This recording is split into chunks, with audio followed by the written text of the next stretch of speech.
Hello guys, welcome back to my channel. আজকে তোমাদের সামনে শেয়ার করছি একটা নতুন ব্লগ। না, দেখে অবাক হওয়ার কিছু নেই। আমি ডান্স করছি, আমার সাথে পুচকেটা আছে, আর আমার বোন পেছনে ব্রেকফাস্ট করছিল। তো তোমরা সবাই হয়তো দেখে এতক্ষণে বুঝে গেছো আজকে হচ্ছে ভাইফোঁটার ব্লগ শেয়ার করব। ভাইফোঁটা আমরা কিভাবে আমাদের বাড়িতে সবাইকে নিয়ে, আমার ভাই, মামা, আমাদের ফ্যামিলি মেম্বার সবাইকে নিয়ে ভালোভাবে সেলিব্রেট করেছি, সেটাই আজকে তোমাদের সাথে শেয়ার করব।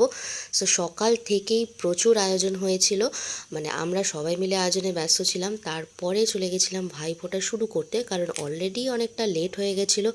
আর তারপর দেখলাম যে ভাইফোঁটার একটা নির্দিষ্ট সময় হয়, সেই সময়টাও চলে এসছে। তো প্রথমেই আমার মামুনি দিয়ে দিচ্ছে আমার মামাকে ভাইফোঁটা, বিকজ আমার মামুনি হচ্ছে সবার থেকে বড়। তো আমরা শুনেছিলাম যে ভাইফোঁটা নাকি বড়দের দিয়ে শুরু করতে হয়, তারপর আস্তে আস্তে বাচ্চা লোক বাদ মে আতা হে গাইস। তো সেই জন্য আমাদের টাইমটা পরে আসছিল।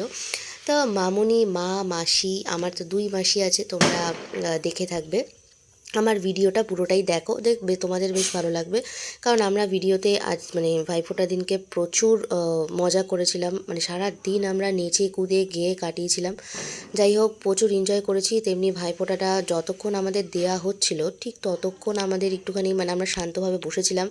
যেহেতু ভাইফোঁটা দেওয়া হচ্ছে, ভাইরাও ঠিক সেরকমভাবে শান্তভাবে বসেছিল। কিন্তু তারপরেই শুরু হয়ে যাবে আমাদের ঠিক সেই সেই সমস্ত হুজ্জুতি বানা, যেগুলো আমাদের না করলে আমাদের মজাই হয় না একদম। আর হ্যাঁ, তারপর আমার মায়ের দেওয়ার পরে এটা আমার হচ্ছে আর একটা মাসি, তোমরা দেখেছো তোমরা আমার আগের ভিডিওগুলোতেও। সো সেও আমার মামাকে ভাইফোঁটা দিচ্ছিল। তারপর গিফট তো আছে, ভাইফোঁটা হবে আর গিফট দেওয়া হবে না, এটা তো হয় না। যাই হোক, আমার এই মাসিটা হচ্ছে আমার কুট্টি মাসি, মানে আমার সব থেকে ছোটো মাসি। তা সেও ভাইফোঁটা দিয়ে দিচ্ছে আমার মামাকে। তারপরে হচ্ছে আর একটা জিনিস তোমরা বলতে ভুলে গেছিলাম তোমাদের, যে তোমরা ব্যাকগ্রাউন্ডটা খেয়াল করে দেখবে। আমরা কিন্তু প্রথম থেকেই একটা লাইট লাগিয়েছিলাম, যেটা আমার বাড়িতে লাগানো হয়েছিল। স্পেশালি ভাইফোঁটা বলবো না, এটা অন্য কারণে লাগানো হয়েছে, বাট বাড়ির ডেকোরেশনটা যদি ভালো হয়, তোমাদের কেমন লেগেছে কিন্তু অবশ্যই কমেন্ট করে জানাবে। সো আমার মাসির ভাইফোঁটা দেওয়ার পর আমার পালা এসছে, কারণ আমি হচ্ছে আমাদের বোনেদের মধ্যে একটা মানে সবথেকে বড় মেম্বার্স অ্যাকচুয়ালি, মানে গ্রুপ লিডারও বলা যেতে পারে। আর একটা জিনিস যেটা তোমরা আমাদের তিন বোনের মধ্যে খেয়াল করেছো কিনা জানি না, তবে যদি খেয়াল করে থাকো তাহলে কিন্তু অবশ্যই আমাকে কমেন্ট করে জানাতে ভুলো না যে আমাদের তিনজনের মধ্যে আমরা কি করেছিলাম। হ্যাঁ, ছবিগুলো তোমরা অবশ্যই পরে দেখতে পারবে। তারপরে দেখো আমার এই বোনটার যে ভাইফোঁটা দেওয়ার স্টাইল, বা বোনটা কিভাবে ভাইফোঁটা দিচ্ছে, সেটা একবার তোমরা শুনে নাও ওর মুখ থেকেই। কপালে দিলাম ফোঁটা, জমে দুয়ারে পড়লো কাটা, যেমন আগে জমতে ফোঁটা, আমি দিয়ে আমার ভাইকে ফোঁটা, যেমন হয় চিরজীবী, আমার ভাইও জানে তেমন হয়।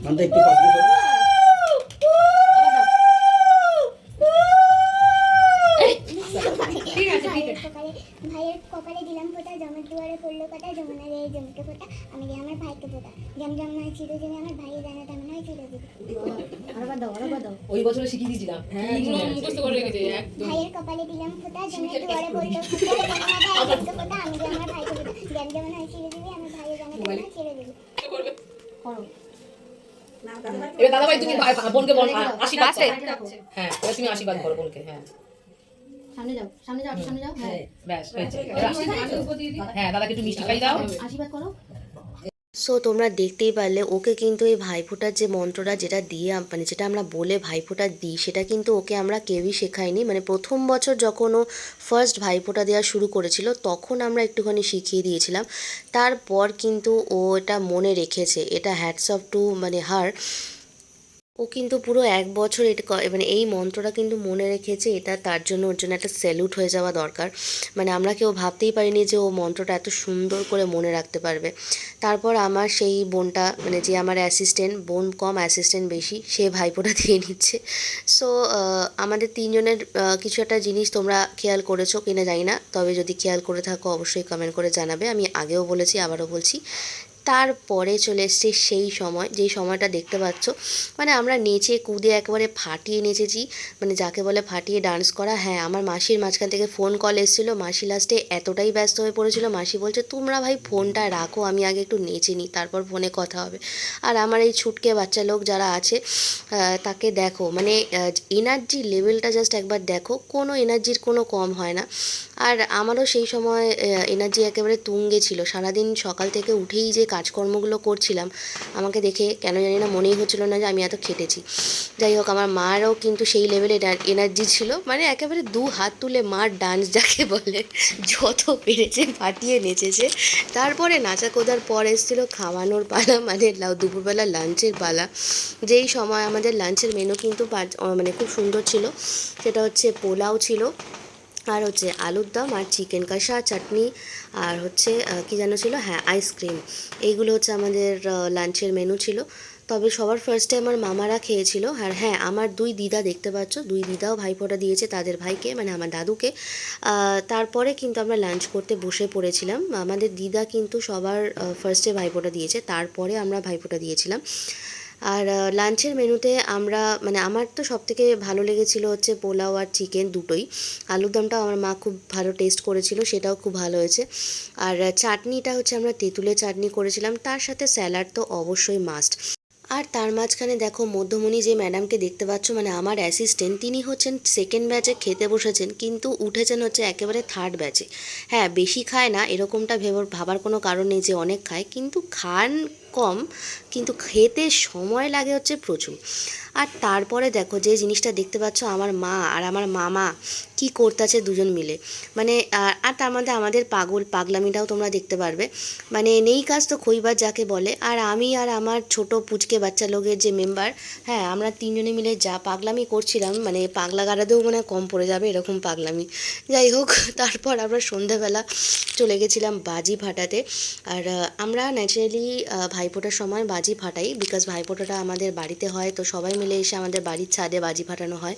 তবে এইবারে কিন্তু বাজিগুলো দারুণ ছিল, চরকা তুবড়ি সব কিছু ছিল, রং মশলা। তবে এইবারে স্পেশাল মানে বিশেষ বিশেষ কিছু বাজি এনেছিল, যেগুলো দেখে আমার তো বিশাল ভয় লাগছিল, কিন্তু এত পরিমাণে ছিটকাচ্ছিল, আর কালারটাও তোমরা দেখে বুঝতে পারবে। আর কিছু কিছু চরকা যেগুলো স্পিনার ছিল, নাম প্রচণ্ড জোরে ঘুরছিল, প্লাস আরও বিশেষ নামটা আমার মামা বলেছিল, বাট আমার এতটাও মনে নেই। হ্যাঁ, তো সেই জিনিসগুলো কিন্তু খুব, মানে যতটা দেখতে সুন্দর লাগছিলো ততটাই কিন্তু ভয়ঙ্কর ছিল। তারপর আমরা ফাটিয়ে নিয়েছিলাম হচ্ছে আমার বোনের সাথে সেই রং মশলাগুলো, যেগুলোর সুন্দর কালার হয়। আর তবে এইবারে আমি যাকে মিস করছিলাম সেটা হচ্ছে চকলেট বোম। ইয়েস, আমি হচ্ছে চকলেট বোম ফাটানো মানুষ, কিন্তু তাও আমার চরকা দেখে ভয় পাচ্ছিল। কীরকম ভাবো, পাবলিক হলে এরকম কথা বলতে পারে। তারপর আমার মা, মামুনি, মাসি সবাই মিলে, ওরা তো বাচ্চা লোক, তাই জন্য ওরা হচ্ছে, দেখো আমার মা হচ্ছে 2 হাতে 2টো ফুলঝুরি নিয়ে আর রং মশলা নিয়ে নাচ করছিল। মানে ছোটোদের অবশ্যই মানে বিশেষ বিশেষ বাজিগুলোকে দেওয়া হয় না ছোটোদের হাতে, মানে যেগুলো রিস্ক কম সেগুলোই ছোটোদের হাতে দেওয়া হয়, যেগুলো আমার মা মামুনি ফাটাচ্ছিল, কারণ ওরা হচ্ছে বাচ্চা লোকের দলের মধ্যে পড়ে, তো সেই জন্য কিন্তু ওরা এই ধরনের ছোটো ছোটো বাজিগুলোই ফাটায়। তারপর আমরা ফাটিয়ে, মানে রাত্রেবেলা বাজি ফাটিয়ে, রাত নয় সন্ধ্যাবেলা বাজি ফাটিয়ে আমরা চলে গেছিলাম ঠাকুর দেখতে, বিকজ রেলের মাঠে ঠাকুরটা আমাদের এখানে খুব সুন্দর হয়েছে। রেলের মাঠে ঠাকুরটা আমরা 2বার দেখেছিলাম, সেটা তোমাদের সাথে শেয়ার করা হয়নি, জাস্ট তোমাদেরকে জানিয়ে দিলাম, বলে দিলাম। আর সারাদিনটা বেশ ভালো আনন্দ মজা করেই কেটেছে। তবে আমার বাজিগুলো কিন্তু আমরা অনেকক্ষণ ধরে ফাটিয়েছিলাম, কারণ প্রচুর বাজি ছিল, আর বেশ মজা করে আনন্দ করে ভাইফোঁটাটা আমরা সেলিব্রেট করেছি। আর এই দিনটা খুব ভালোভাবে আমরা সেলিব্রেট করেছি, আর সারা জীবন আমার এই দিনটার কথা মনে থাকবে।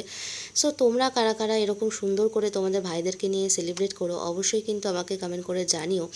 আবার অনেক সময় হয় যে অনেকেরই ভাই থাকে না, তাদের কিন্তু একটা বেশ মনে কষ্টই হয় এই দিনটায়। তো তারা ডোন্ট ওয়ারি, তারা কিন্তু অবশ্যই নিজেদের বোনদেরকেও ফোঁটা দিতে পারো। হ্যাঁ, আমার তো সেটাই মনে হয়, বোন থাকলে বোনদেরকেই ফোঁটা দেওয়াটা বেটার, বিকজ ভাই ফোঁটা যদি হয় তাহলে বোন ফোঁটা কেন হবে না বলো তো? কারণ ভাই ফোঁটা তো ন্যাচারালি আমরা ভাইদের মঙ্গলের জন্য প্রার্থনা করি, মানে মঙ্গলের জন্যে ভগবানের কাছে প্রার্থনা করেই ভাইদের ফোঁটা দেওয়া হয়, তাহলে বোনদের কেন ভাই ফোঁটা দেওয়া হবে না? তা আমার তো সেটাই মনে হয়, যদি যাদের ভাই নেই তারা কিন্তু অবশ্যই বোনদেরকেই ফোঁটা দিয়ে দিও। তো আমার বক্তব্যের সাথে তোমরা কারা একমত অবশ্যই কিন্তু আমাদেরকে কমেন্ট করে জানাতে ভুলো না। আর বাজি টাজি ফাটিয়ে আমরা প্রচুর এনজয় করে তারপরে আমরা সবাই সন্ধ্যাবেলা, যেটা তোমাদেরকে বললাম, ঠাকুর দেখতে গেছিলাম। আর কিছু ছবি তোমাদের সাথে শেয়ার করছি, যেগুলো আমরা ভাইফোঁটার দেওয়ার সময় তুলেছিলাম, প্লাস ভাইফোঁটা দেওয়ার পরে আমাদের একটা ফটো সিজন চলে, যেটা আমাদের না তুললেই নয়। মানে ভাইদের সাথে ছবি হয়, বোনদের সাথে ছবি হয়, সবার সাথে। আর প্লাস হচ্ছে আমার যে 3 বোন, মানে আমরা 3 মূর্তি আর কি, তার সাথেও স্পেশাল কিছু ছবি আছে, সেটা তোমরা দেখলেই বুঝতে পারবে। তো সেই ছবিগুলোই তোমাদের সাথে শেয়ার করলাম, আশা করি তোমাদের ভিডিওটা ভালো লাগবে। যদি ভালো লাগে তাহলে অবশ্যই একটা লাইক করে দিও, কমেন্ট করে দিও, আর নতুন চ্যানেলের বন্ধুরা চ্যানেলটাকে সাবস্ক্রাইব করে চ্যানেলের সাথে থাকো। তোমাদের সাথে আবার পরবর্তী ভিডিওতে দেখা হবে। ভিডিওটা শেষ করছি এখানে, দেখা হচ্ছে তোমাদের সাথে খুব তাড়াতাড়ি।